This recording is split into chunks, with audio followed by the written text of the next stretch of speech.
Hi, and welcome to the Wednesday Word.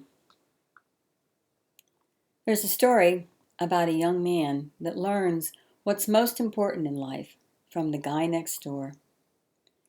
It had been some time since Jack had seen the old man. College, girls, career, and life itself got in the way. In fact, Jack moved clear across the country in pursuit of his dreams.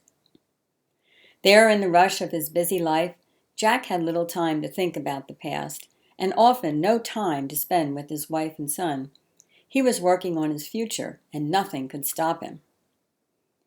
Over the phone, his mother told him, "Mr. Belser died last night.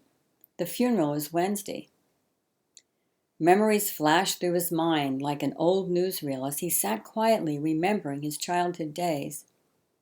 "Jack, did you hear me?" "Oh, sorry, Mom. Yes, I heard you. It's been so long since I thought of him." "I'm sorry, but I honestly thought he died years ago," Jack said.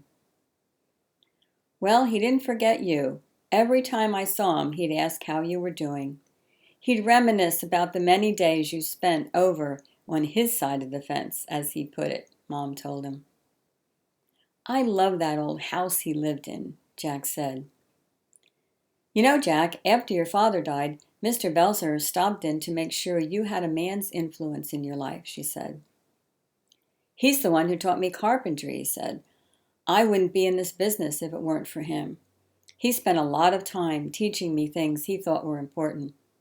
"Mom, I'll be there for the funeral," Jack said. As busy as he was, he kept his word. Jack caught the next flight to his hometown. Mr. Belser's funeral was small and uneventful. He had no children of his own, and most of his relatives had passed away. The night before he had to return home, Jack and his mom stopped by to see the old house next door one more time. Standing in the doorway, Jack paused for a moment. It was like crossing over into another dimension, a leap through space and time. The house was exactly as he remembered. Every step had held memories. Every picture, every piece of furniture. And then Jack stopped suddenly. "What's wrong, Jack?" his mom asked. "The box is gone," he said. "What box?" Mom said. "There was a small gold box that he kept locked on top of his desk. I must have asked him 1,000 times what was inside. And all he'd ever tell me was, 'The thing I value most,'" Jack said. It was gone. Everything about the house was exactly how Jack remembered it, except for the box. He figured someone from the Belser family had taken it. "Now I'll never know what was so valuable to him," Jack said. "I better get some sleep. I have an early flight home." It had been about 2 weeks since Mr. Belser died. Returning home from work one day, Jack discovered a note in his mailbox. "Signature required on a package. No one at home. Please stop by the main post office in the next 3 days," the note read. Well, early the next day, Jack retrieved the package.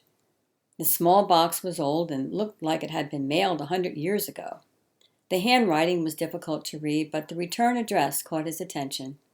"Mr. Harold Belser," it read. Jack took the box out to his car and ripped open the package. There inside was the gold box and an envelope. Jack's hands shook as he read the note inside. "Upon my death, please forward this box and its contents to Jack Bennett. It's the thing I valued most in my life." A small key was taped to the letter. His heart racing as tears filled his eyes, Jack carefully unlocked the box. There inside, he found a beautiful gold pocket watch. Running his fingers slowly over the finely etched casing, he unlatched the cover. Inside, he found these words engraved: "Jack, thanks for your time. Harold Belser." The thing he valued most was my time. Jack held the watch for a few minutes, then called his office and cleared his appointments for the next 2 days. "Why, Janet?" his assistant asked. "I need some time to spend with my son," he said. "And oh, by the way, Janet, Thanks for your time. Time.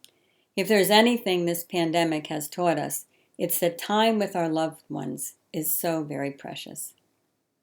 The Bible tells us there's a season for everything and a time for every matter under the heavens. Use that blessing of time to do the things that really matter. Love your family and friends. Look for ways to bless others. And thank God for all the everyday blessings that He gives us. Have a great week.